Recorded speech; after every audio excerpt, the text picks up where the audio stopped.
Well, did we do this? I can't remember. I know we've done harmonic oscillator, but not in Lagrangian language. Let's do it. What's the Lagrangian for harmonic oscillator? It's kinetic energy minus potential energy.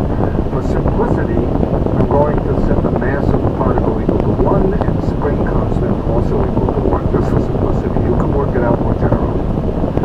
So the Lagrangian is q dot squared over 2, q being the coordinate of the oscillator. I've set the mass equal to 1, and I've called the coordinate q instead of x. And what about the potential energy of a harmonic oscillator? If there was a spring constant k, then you would write k q squared. Alright, so we're just going to write minus because it's minus the potential energy, q squared over 2, same also over 2. Alright, so that's our Lagrangian. Q dot squared over 2 minus q squared over 2. And that describes a harmonic oscillator with mass equal to 1, let's say, and spring constant equal to 1.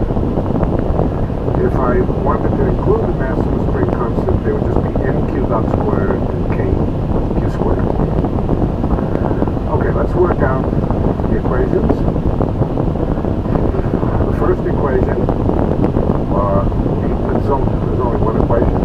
The L by dq dot, that's called P. And so we have P dt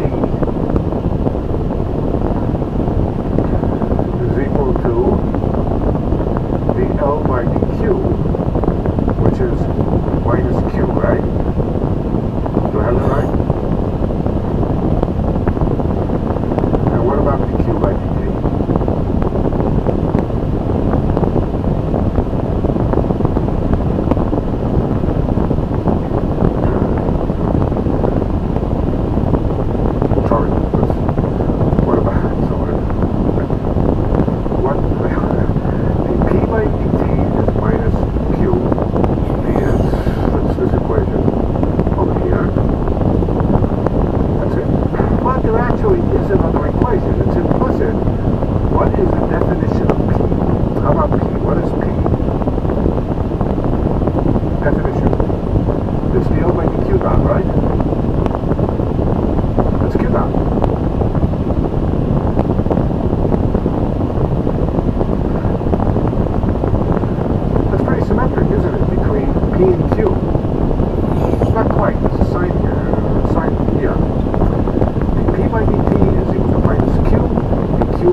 Anybody know what the motion that's described here on the QP plane is?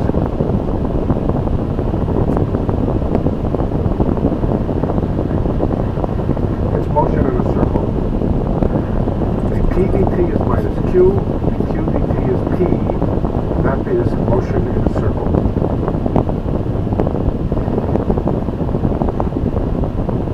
As time goes on, it simply rotates around, but these are the Lagrangian.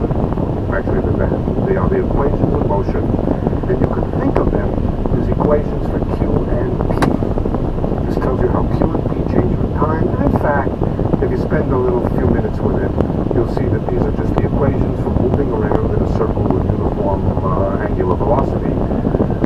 That's not too surprising, because after all, a harmonic oscillator is an oscillator, and so if you look at the Q coordinate, it just oscillates back and forth as the system moves around in the QP space. What about the velocity? What about the velocity of an oscillator moving back and forth? Think of it as moving back and forth. At the same time, the velocity is oscillating. When you pass through the center here, the velocity is maximum. When the oscillator passes through the center, it's maximum. So it's up here. That's the velocity of P. When you pass in the other direction, the velocity is at the minimum in the other direction. Alright, so when you're out here, the oscillator has gotten to its maximum extension, and it stopped. It stopped dead, the velocity is 0. Over here, the velocity is 0. So, spend a little bit of time convincing yourself that this is the motion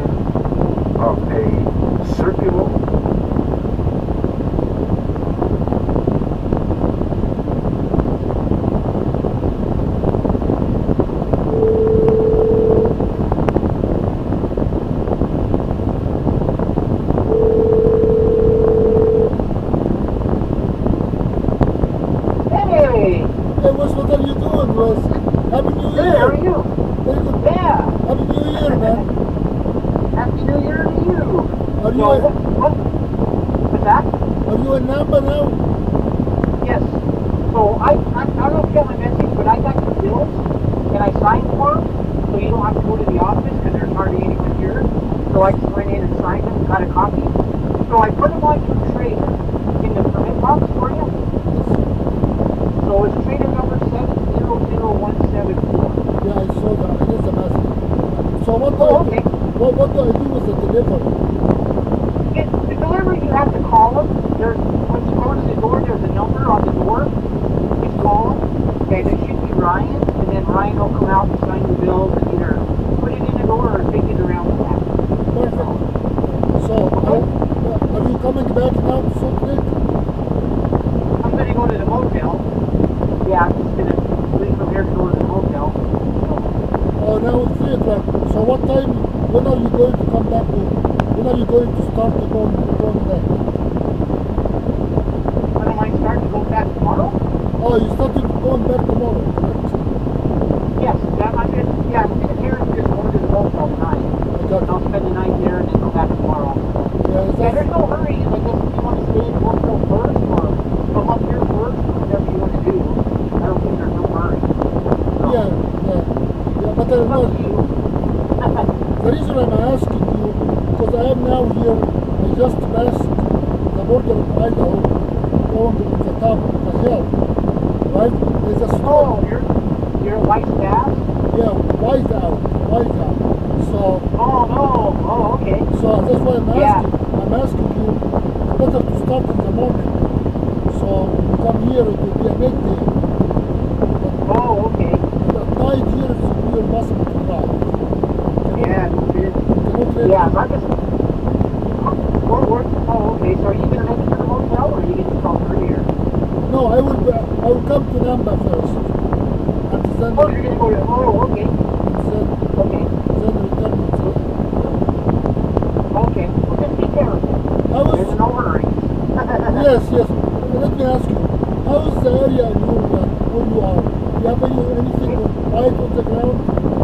No, I'm not down. The only thing I thought was from Cotterville all the way to here, it was pretty much spurries, but the road was fine. I didn't have any problem. Yeah, So, no. I think that's what I expect. From almost Bali to Namba, there is no snow. That's what I think. Yeah. Sometimes. No, there's snow, but it's not sticking to the ground. It's light snow. Yes. So, yeah, down here it's regular with that. Very light snow. So, yeah. Yes. So, when did you start going to Namba? Yesterday or today? Hey. Yeah, that's the thing. What time? About 7:30, 8, somewhere around there. Yes. Yeah, I was planning to do that, but I have to stay in bed. No break here. Yeah, but you have a very, Alright. you have a very good start. There you go. Cool. Alright, yeah, so your bills are in the trailer. So, yeah, that's it. So, yeah, just call that number when you get here. And then Ryan will come out, sign your bill, and tell you what to do. And then just come around back and your trailer, your trailer will be done. Now you don't have to go in and wait. I had to sit there. Oh, it's there. I had to make calls, ring the bell, and oh my God, I said, you know what? I'll just sign them both. Yes. Hooked up. I'm gonna sign. Okay, no problem. Be careful. Thank you. Okay, we'll see you in a bit. Okay, bye-bye.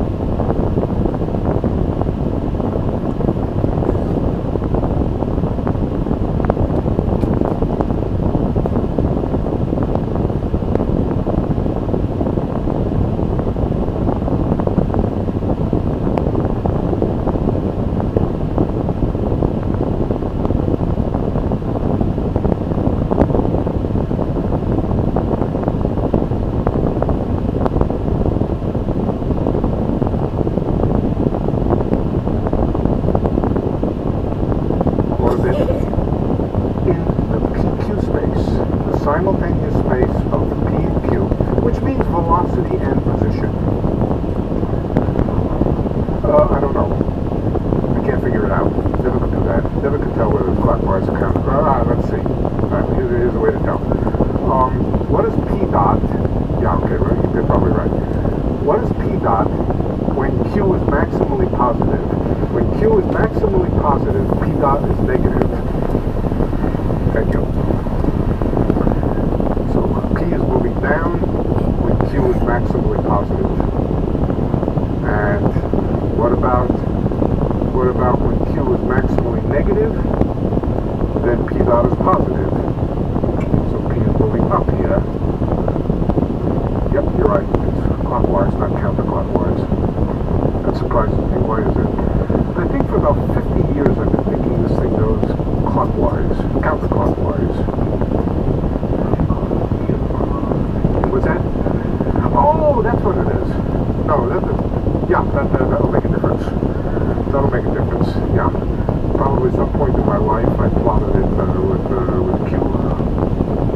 It's the same system in equations, except for the particular special case.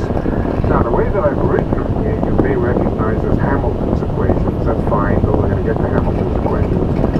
But they are also Lagrange's equations.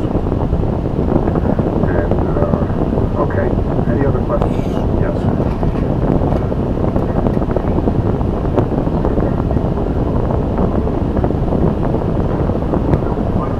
It's not necessary, but it's convenient. It's convenient. Look, there are symmetries which are not of this type, where in classical mechanics, in any case, you cannot derive conservation laws. There's symmetries which don't have infinitesimal versions. Let me give you an example.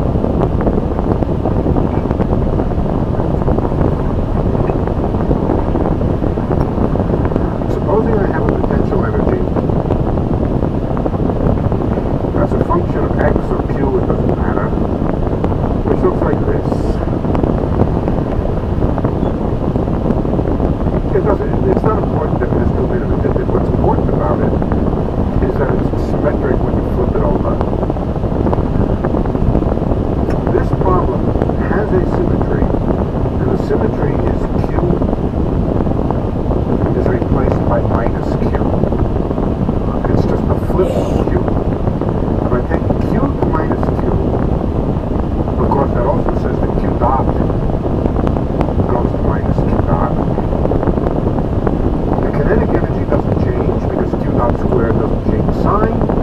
And if the potential has this reflection property, then the potential also doesn't change sign when you flip q.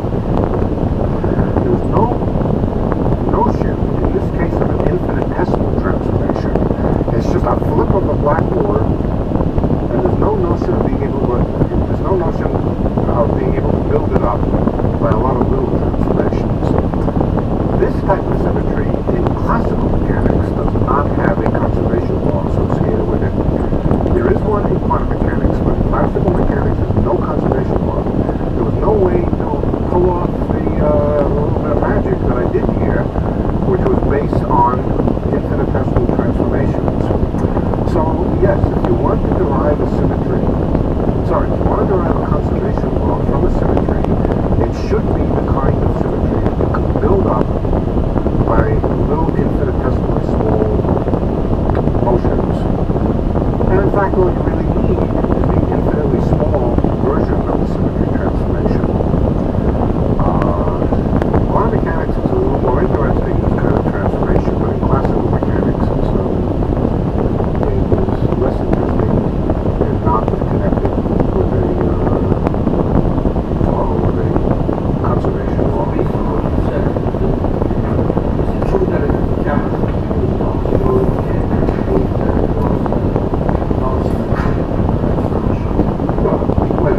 Capital Q being non-zero, that just says the conserved quantity is non-zero. I think you're asking the wrong question. I think you want to know about d by dt of Q, don't you? Right. If d by dt of Q is not equal to zero, then there was no symmetry. Or then the thing you thought was